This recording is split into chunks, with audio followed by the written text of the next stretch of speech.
I remember once being responsible for developing the sessions for a new field force launch meeting. This new field force was a very different model for Pfizer. They were supporting just one product, that was Aricept, and rather than being really traditional sales, they were much more about providing added value to the healthcare professional, the patients, and their families. Now, I love this sort of thing. I love helping people take their performance to the next level. And I believe a big part of that is being passionate about what you do and understanding the difference that you're making. So when we set up this meeting, we really structured the sessions around that. As an example, we had one session where we had a physician talking about what it was like from that first meeting with the patient all the way until they eventually passed away from Alzheimer's disease. What was their experience? Now, on the same stage, at the same time, we had a caregiver whose husband had passed away from Alzheimer's disease talking about what their experience was. So for the first meeting, healthcare professional talked about, what were the flags, what made them decide to do a diagnostic test, what tests were used, and what was it like actually delivering that diagnosis. After the physician had spoken, the caregiver talked about, what got them in the office in the first place and what was it like to get that diagnosis.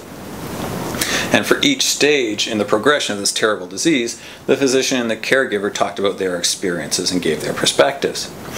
I can tell you, as someone who was sitting in the audience, it was a very powerful session. You learned a lot because you're getting a lot of information you'd never normally be exposed to, but on top of that, you got the emotional component. You realized just how tough it was for the patients, for their families, and even for the healthcare professional. Anyway, I won't talk about all the different things that we did at the meeting. One other session really stood out, and that was when we ran a simulator and had the reps go through the experience of having dementia and being old. It was just a taste, but at least it gave them a bit of the experience. And the way we did that was, for the being old component, we limited them physically, so we gave them fog glasses, we limited the movement of their arms, of their legs, we gave them canes, we gave them walkers, and for the dementia component, we put them in an unfamiliar setting and we gave them confusing and incomplete instructions. And it was fascinating because when people walked out of that session, it was a real aha moment for them. They really felt that they got some good insights. And interestingly, a few months later when we did a debrief on the meeting, the session that the reps consistently pointed to that really helped them in front of the customer was the one where they did the simulator, because they felt that that gave them a real perspective, even if it was just a taste of it, of what the customer's patients were going through, and they found that very useful. Now, you can imagine when I first pitched the idea of, not doing a traditional objection handling, marketing, talk focused meeting, there was a little bit of nervousness and pushback from people. And understandably so, because people wanted to know that we were actually going to be able to do what we said we were going to do, and we're trying new stuff, so they want to be sure that we were executing it properly, and they want to be absolutely sure that the reps would be totally prepared when they went out to face the customers. And again, you try something different, you try something new, there's never 100% certainty. So we had to work very hard. It took time and it took a lot of help from my team, but we eventually sold senior management on the idea of trying the new model. When we actually launched the meeting, I won't say everything ran smoothly. Again, lots of learning curve there, and we're trying a bunch of things that were new. But that said, the feedback was it was a phenomenal success, and really for two reasons. One, the reps said that they'd never been so prepared when they were facing their customers because they had a real sense of what the customer was going through and what their patients were going through. And two, reps were incredibly engaged in this therapeutic area and with this product just because they knew the difference they were making out there. This is a good example of an innovation, tough to sell within the organization, but I'm glad it worked out because I really do believe it eventually made a big difference for both the customers and for their patients. My name is Marc Charbonneau, and I provide performance coaching to people who want to take themselves to the next level. Now, when I worked in pharma, I was always considered to be very innovative. But where I saw my innovations fail the most was in my ability to sell them internally. Now, I learned a lot from that, and it's a very big topic, but this video is really about giving you what are the top lines, what are the things you absolutely need to do if you want to sell your innovation within your organization. It's one of a series of videos that I'm doing on innovation. First one, First Principles, is about what you need to be aware of if you want to be innovative. Second one, creating an innovative environment for yourself. Third one, doing the same thing for your team. This video, selling your innovation. And then the last one, working with compliance and regulatory bodies. Now, innovation, by its very definition, means doing things differently and not knowing with 100% certainty if it's going to work. People, and it's just human nature, push back on uncertainty and change.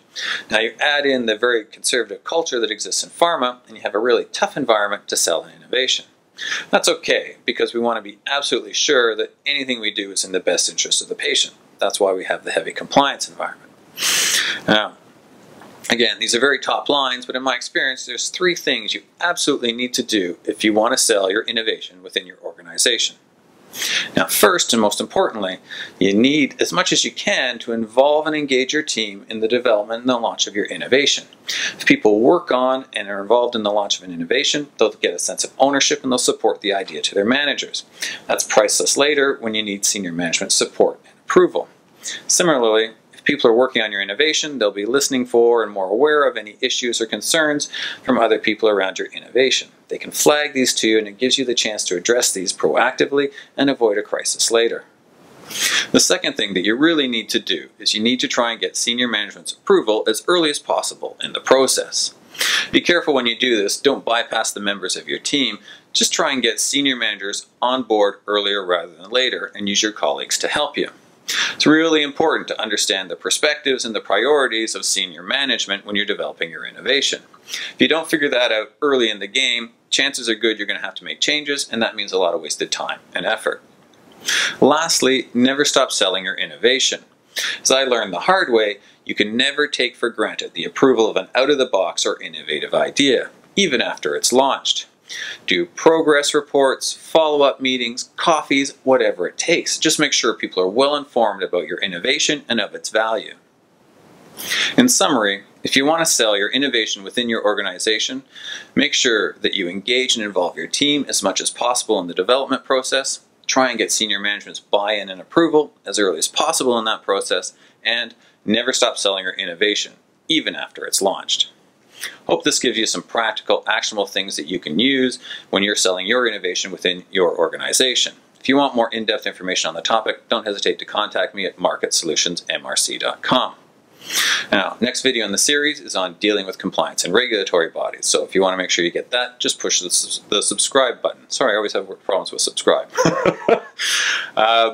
Regardless, love to hear what you think about the video, so please feel free. Thumbs up, thumbs down, write a comment, or just contact me directly. Thanks so much for taking the time to watch the video. Have a great day.